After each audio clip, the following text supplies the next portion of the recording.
Any chance for TV screen monitor video? Can we get him up there? Yes.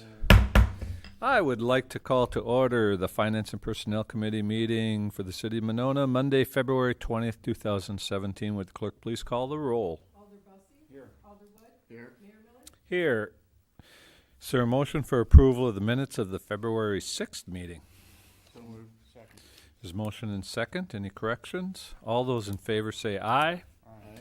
Opposed? The minutes are approved. No appearances this evening.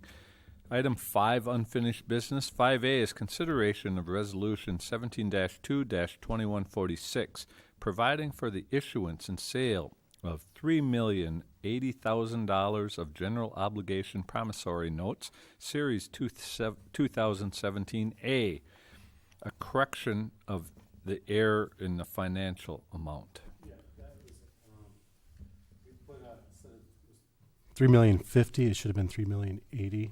It should have been the amount on that, so it's just correct. Typo, or did something change? Just I screwed it up. It should have been 380. Oh, boy, you're. Mark, I think you were just, if I may, we just added some additional to make sure we got coverage in terms of bond counsel and all of the I other. think this is just the correcting the right number. This is the actual.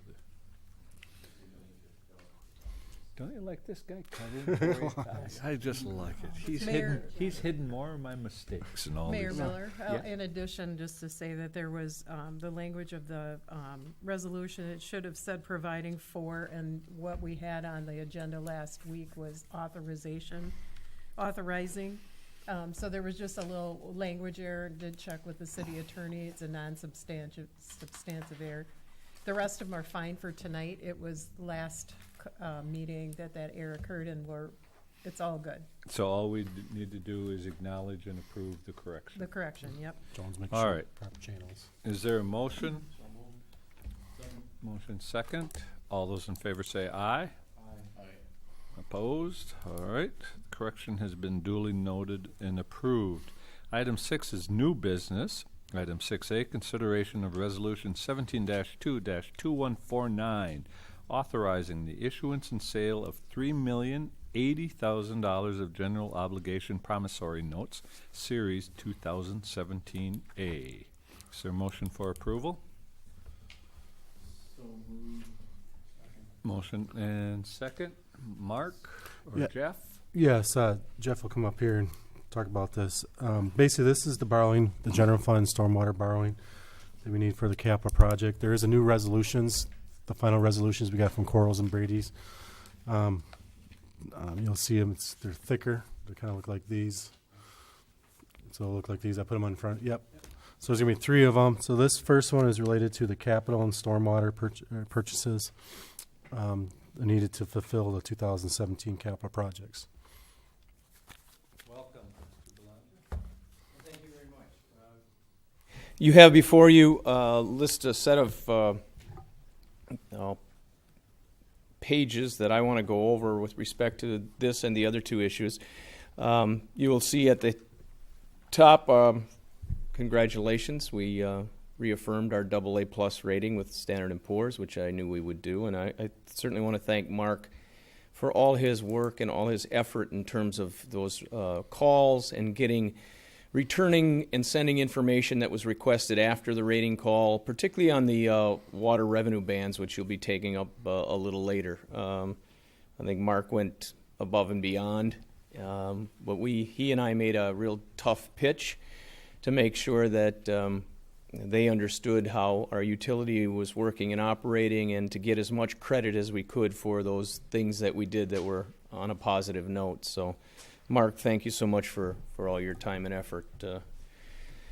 If you take a look at the $3,080,000, as Mark said, that's our promissory note capital improvements borrowing, which we normally do around this time of the year. Par amount, as we said, $3,080,000, a purchase price of $3,098,795.20, with a premium of $18,795.20. That premium, of course, as you may remember, will be moved into the debt service fund, and it'll be used toward the first interest payment. So we're allowed to actually use some of those proceeds also if we need to for that first interest payment at the end of this year. Yields, we got 10-1 maturities, and yields in 2019 are at a 1.3%. And as you can see, they graduate and they go out to 10-1 of 26 at a 2.430%.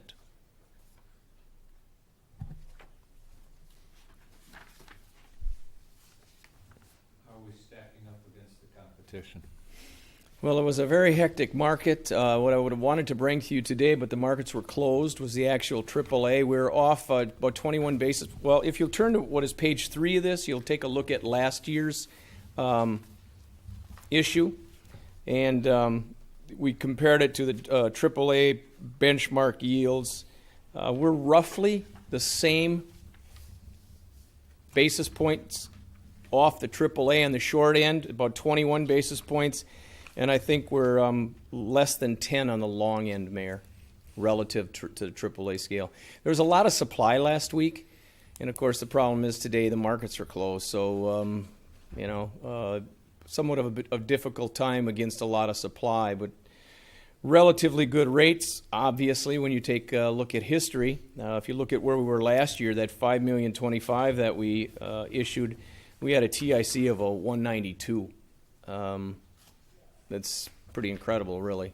So, as you said, when during your tender, we've had we had some issues that were by far some of the lowest interest rates that we've seen, at least in the 35 years I've been in the business.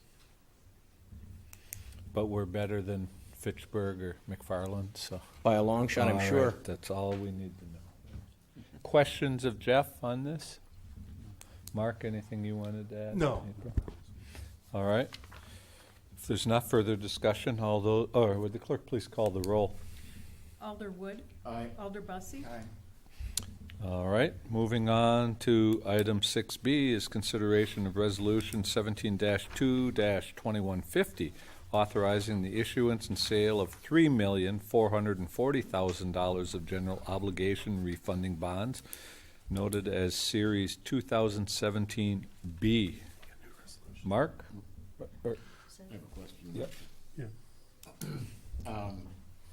On the agenda, both the council and finance, it refers to a borrowing, this is the refunding, of $3,440,000, but the document, the resolution says $3,525,000. You're correct, Mr. Wood. May I address that? Yes, please. With an advance refunding, you need to understand there's moving parts, and we are funding an escrow to pay off debt that's in existence but is not immediately callable. So what happens is, as you go through time, when we originally looked at this, we ran yields instead of coupons to give us the total dollar amount. It was $3,660,000. But we also know that by adding premiums to the yields, we're generating additional dollars that would go into that escrow to fund the escrow, which is an allowable use of the monies. It is. Okay, but what happened over the last 3 weeks, we've lost 31 basis points in the market since the last run, which came in at $3,440,000.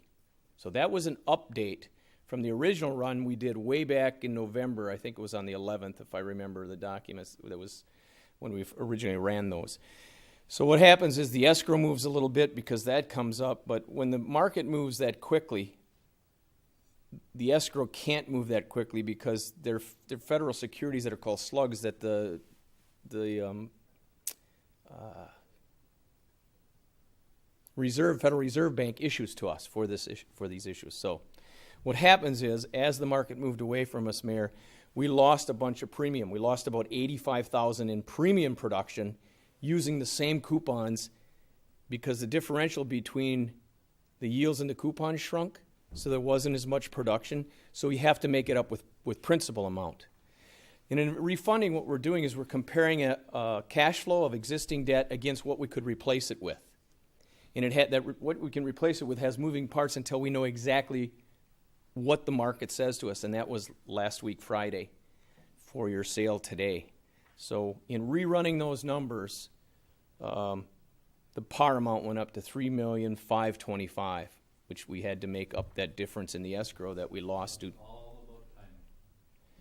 Yeah, you know, hindsight's a wonderful thing. This never really has ever happened to us before in terms of that, and nobody anticipated the market moving that much over that period of time. And it's primarily happened because of everybody going into the equities market. We've gone from a little over 16,000 to over 20,000 in the stock market. It's great for you and me and everybody else that has retirement accounts and is earning money, but when you're looking at a refunding and trying to match it to, you know, your CIP borrowing and your needs for money, yeah, I don't feel really good about it. I told Mark about that today. I've never seen anything like this. Our savings was... Nothing we could do, though, right? I mean, we have to.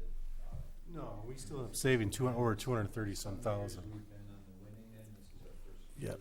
Well, we didn't lose, but we didn't make it. We didn't gain as much as we thought we were. Right. If you look at that, we've actually got a net savings on this issue of $232,657 and some change. That's 6.88% of the par amount issued. That's really good when you're looking at advanced refunding. But at one time, it was close to 10%. And so when you see this eroding, and of course, it's no one's fault. This is the meeting we had targeted. We structured everything with Standard & Poor's. They need lead time by a couple, 3 weeks, almost a month. We had to get documents to them to get the rating. So while all this is occurring, the market keeps chipping away 5 and 6 basis points a day until, hey, we've lost about $85,000 in terms of what we would have had 3 weeks ago. But is it still not a doable deal worth doing? Of course it is. It's just not. I'm just not as happy as I would thought I was going to be, quite frankly, when it came to this. It does help our TID4 a great deal.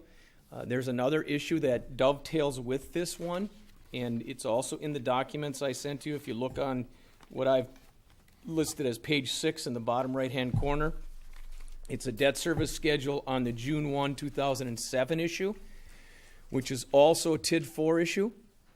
And Mark and I discussed how we were going to use some of the proceeds, whether we, or not proceeds, but the upfront TID revenues that had been collected over time against our debt service. And we decided that we would take that $1.1 million and actually call this issue and pay it out in its entirety. It's a taxable issue. It's at 5.875%. Does everyone see that? Mm-hmm. The remaining debt service from the call date, which is September 1st of this year, there's $202,687.50 in interest that we are going to eliminate. So we're also going to remove 264, 252, et cetera, debt service, annual debt service payments from our TID requirements.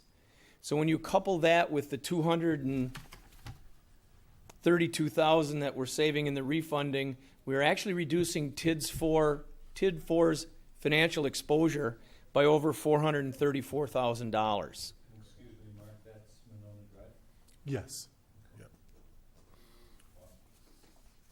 So that helps a great deal, and it was better than, you know, we were looking at it refunding this originally, but I said, Mark, why should we get, hey, I'm happy to refund it for you, but why pay me for that when we don't have to? Why pay Quarles and Brady? Why pay S&P? We've got cash. Let's just get rid of it.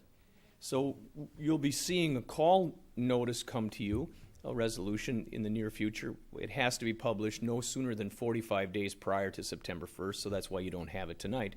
But that will be part of this process. So we've got no fees against it. It's your cash. We'll make the call for you, no charge. And then on the 1st, Mark will make his normal payment along with the paying off of this whole issue. Let's do some more of those. Yeah, I like that one too. Yeah. Could you explain on page 5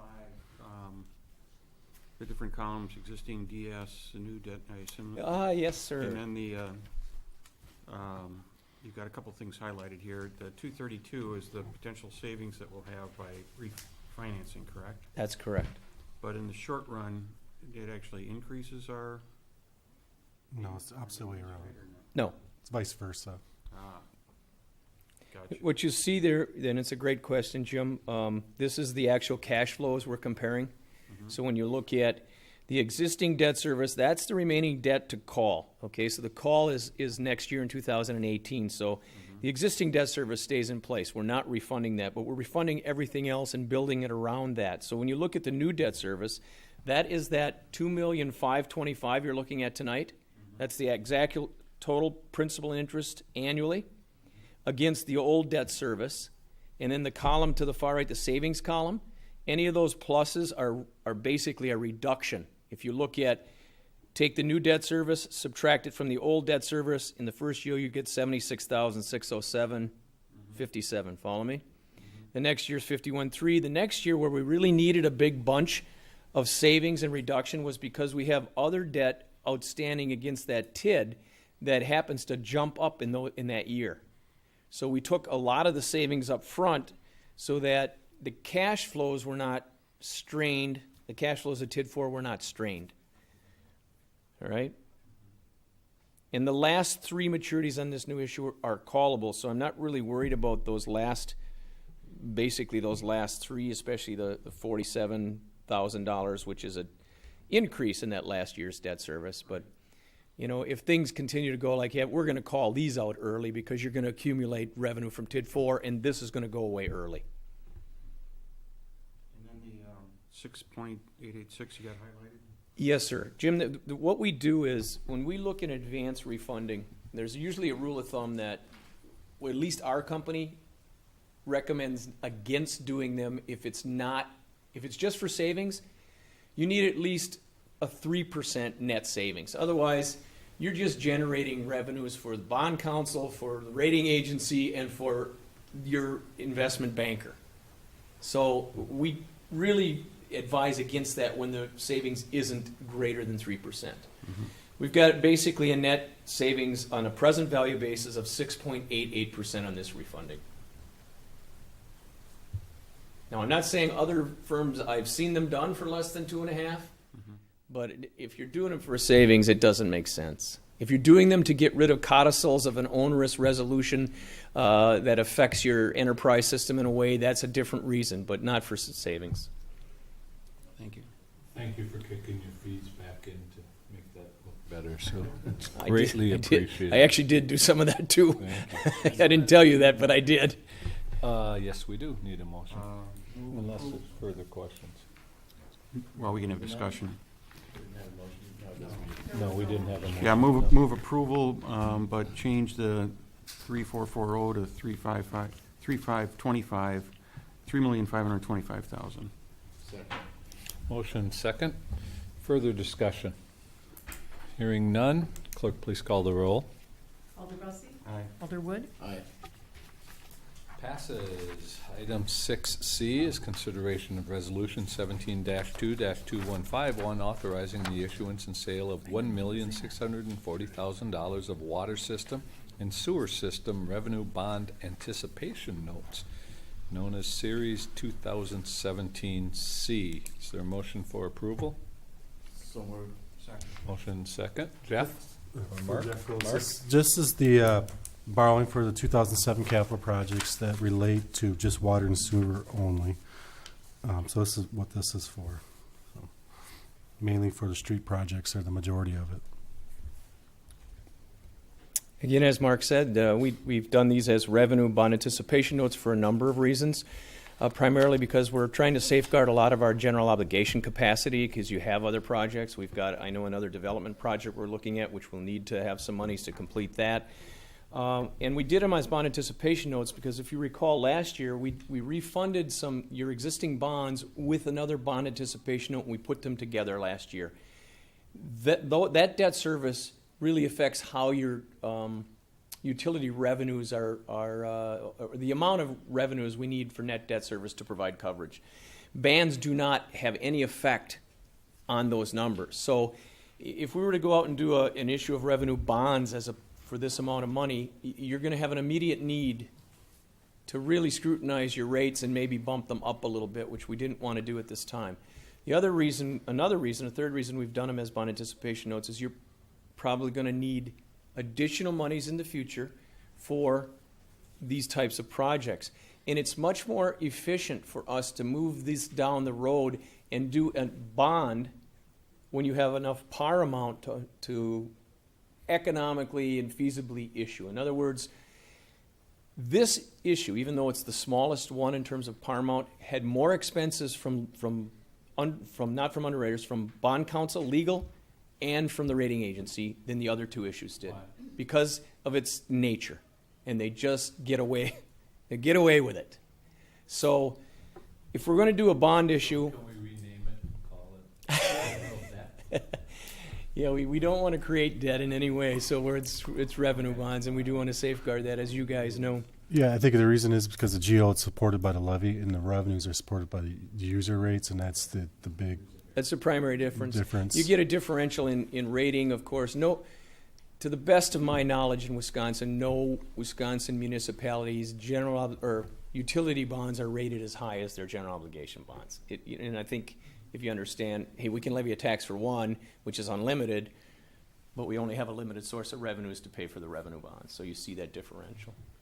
Now, right now, I think it's the best method to use for us in terms of where we're going to go in terms of CIP next year and in the next couple years. Plus, when you look at our existing revenue debt structure, it's relatively short. And each year on your water and sewer revenue bonds, I believe we're paying almost $1 million a year in terms of principal off.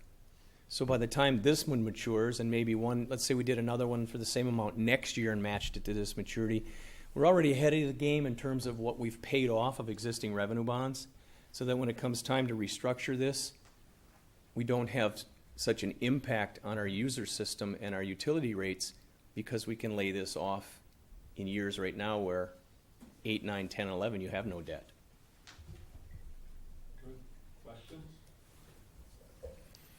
All right, since the next mayor's not here yet, so how bad is it going to be for the next mayor? Well, I don't know who the next mayor is going to be. Me but- either, but Yeah. if she was, or he was. Yeah, whoever that might be, I will obviously pledge my heart and soul to making sure that we continue the legacy that you've developed and this board has developed, and administration, I'm sure, wants to perpetuate. So, God, I'm going to miss these meetings. Yeah, you should be the Chamber of Commerce director. No. You're doing by Skype. Yeah, I'll be doing this one by Skype. Confessions at 7:30. Exactly. Especially over there. All right. I do have a Further, question. yes, Mark? Kind of what he was talking about. Where do you see these rates going? Because we are looking at borrowing here in the near future again. yeah, you're talking about our projects in terms of the development, Mark? Mm-hmm. Just in general, yeah. Yeah, they're going to continue to creep. I don't think we're coming back to these rates for a while. Not like we did last year. You know, we some great rates, and then this summer it was typical of the last 7, 8 years. Wonderful rates the first quarter, kind of drifted away a little bit in June, July, August. That started to come back in the fall. We had great rates again, and it seemed to be cyclical because I think at the time everybody's expecting the economy to take off, and every quarter when the numbers would come out, oh, okay, we got a 2%, 1 point some percent growth. So it really put a harness on the Federal Reserve, and it kept them from bumping the discount rates. But now, and you can see the psychology after the election, it was a few days later, you know, the stock market starts to go, okay, we're going to get a temporary bump. It's going to come back. Oh, it went, it didn't come back. It went again. And then what happened was you get that flight of money from bonds into equities. And we're bonds. I mean, municipal bonds. So when there's less buyers, guess what? The price has to come down. In other words, the interest rates have to ease up. Mark, I don't expect you to take my word, because I didn't see this coming in November when you and I first looked at this refunding. I really didn't see that at this point in the first quarter we'd be 70 basis points from where we were in the second week of November. At about 4 a.m. election night, I would have thought you would be giving us these bonds for free. Well, And then the sun came Mayors, up. some of the prognosticators in the equities market said it's going to be bearish, and if you don't sell because it's going to drop to 9,000. I read all kinds of things. Glad I didn't sell because it hasn't, obviously. But you're right. So I think, Mark, we're going to continue to see some pressure. I think the Feds are probably going to bump rates the next time they meet. But what's that going to mean to us? It's going to mean those trickles of 5 and 10 basis points every so often. I don't think it's going to heck in a handbasket. I would say that over my 35 years, if you got a true interest cost, TIC rate of 10-year notes at anywhere in the 4% range, you were pretty happy. The worst year I've ever seen in this business was 1983. And some of you will remember when treasuries were yielding 15 and 17%, the 30-year treasury. Thank goodness we don't have that anymore, but I don't think it's going there. Okay. But I think it's going to, you know, on the flip side of that, for your investments, you know, when you look at what you've got now, you would maybe, if you're lucky, if you're at 0.4% on your short-term investments, those are going to start to go up. You're going to start to get some better returns on the monies that you have. So, you know, it's Already been down that path. We were thinking ahead, so Yep. congratulations on that. But I mean, we'll watch it, and I've seen the. You need to get us one more sweetheart. We got one more that we're gonna need a special deal on, so. I know you're working very hard on that project, and I've got the numbers were sent to me Good. today. So Any questions, further questions? Hearing none, would the clerk please call the roll? Alderwood. Aye. Alderbussy. Aye. Motion carries. Thank you as always, Jeff. thank you. Item 6D is consideration of Resolution 17-2-2148, approving the purchase of a Zoll X-Series manual defibrillator. Is there a motion for approval? Second. Motion and second. Chief. Good evening. Sullivan, welcome. This is to update our current manual defibrillator that we use every day on the ambulance. We didn't go out to bid on this because it's done through the state bid process. So we get the state bid price through our WEMSA organization, which is the Wisconsin EMS Association. And this is top of the line manual defibrillator that we use pretty much on almost every call, especially anything that's cardiac related. So we are purchasing the new one and we're trading in one of the current ones that we have, and along with this we need a different mount because it's a different unit. So it includes the mount and the unit, and then some of the upgrades that we need for end-tile CO2, capnography, that type of stuff. So along with then the trade-in price of the current defibrillator that we have of $3,500. All right. Questions? Hearing none, all those in favor say aye. Aye. Opposed? Thank you. Order away. Item G1E is consideration of Resolution 17-2-2144, approving a memorandum of understanding for, I moved into the last thing already. 6E, so same letter, wrong meeting. Consideration of ordinance 2-7-686 relating to the possession of marijuana. Is there a motion to approve, or what is your desire, Alder Bussey? Question, I know this went to public safety, but why is it here? Because there's a fiscal impact of Okay. this ordinance I- change. I think that there'll be, I would Ample. anticipate there might be people who would like to discuss this at the city council, so I'd like to move this to council or however we do that. All right, do you agree to that So you don't want to request? go over the likely revenue loss here? Just so we do in council. Just as long as we do on council. Okay, that's fine. All right, then we'll just move on to item 7 is acceptance of the general fund accounts payable checks dated February 4th through the 16th, 2017. Mark? Yep. Thank you. There's not a lot of activity this month, but I want to kind of hit on a couple. On this first page, just so you know what this is, this Dane County Treasurer, where we're paying these taxes. Basically, these people paid after year end. They wrote us a check that we had to cash it in our books and then send a check to Dane County. So it's nothing that we're paying. It's just in and out for some residents that we had to send down to Dane County. So there's no fiscal effect or anything. It's just in and out there. Just want to make sure if there was a question on that. Page 6. There's not a lot of stuff, but page 6, just kind of looking at, again, engineering. Strand, they're working on just the monthly bills for the road construction and the parking lots being redone. Page 9, advanced disposal is our monthly fee for our disposal service, our garbage service. The rebates right on target where it should be. Underneath that is the bank card services. We do get cash back or money back to the city, but these are kind of the credit card bills. There's 6,400 of them. Not a lot of big things. It's just a lot of things on the credit card. Page 11, Compass Mineral America. Hopefully this is our last road salt purchased for the year. Jump up a few lines. Yep. Bumper stickers. What are we buying bumper stickers for? Yeah.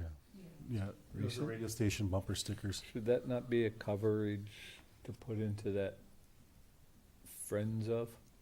I don't see that as a direct necessary expense. It's a nice expense, but I would talk to Will. you talk to Will about that. I would see that would be like the ice cream cart, that it's a Okay. friends of kind of for marketing.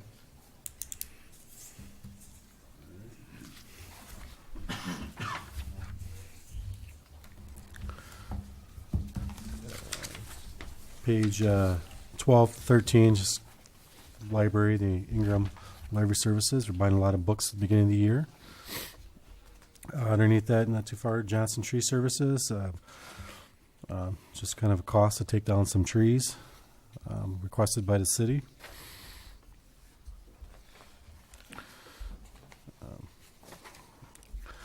We don't have much other than that. Everything's pretty Page 16, Ray O'Huron. Ginther weapon tax exemption. Yes. Chief, you trying to skirt? No, they were not supposed to be tax exempt because those officers purchased those through the department. And, that was a mistake by our finance person. She's supposed to be paying tax on it. The two guns that we purchased. So this is a correction? It will be corrected. I'm sure they'll bill us.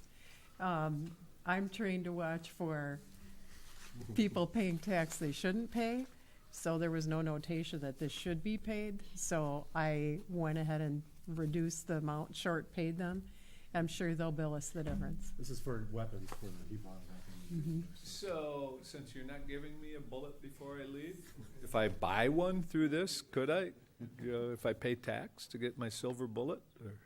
Well, you have to be a police officer first. Well, if you give me the badge too, so before I go, I will. All right.